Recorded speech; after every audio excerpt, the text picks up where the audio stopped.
गांव के एक किनारे पर बंजर जंगल के पास एक पुराना और सुनसान महल था।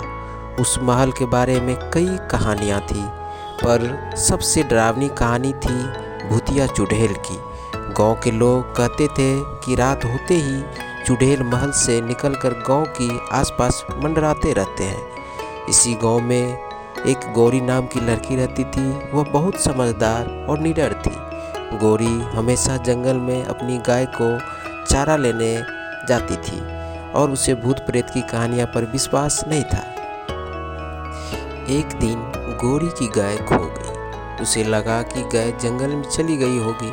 शाम का समय था और आसमान में अजीब सी लालिमा छाई हुई थी। गौरी बिना डरे अपने गाय को ढूंढने जंगल में चली गई। जंगल के भीतर उसे एक परछाई दिखी। यह परछाई चुड़ैल की थी, जो हवा में उड़ती हुई गौरी की ओर बढ़ रही थी। चुड़ैल की आवाज़ में गूंज उड़ रही थी, कौन हो जिसने मुझे शांति भंग की? कौन हो किसने इस जंगल में आने की प्रयास किया? गौरी घबराई, लेकिन उसने हिम्मत जुटाई। मैं गौरी हूँ, मेरी गाय खो गई है, क्या तुमने उसे देखा? तुम्हारा श्राप कैसे छूट सकता है?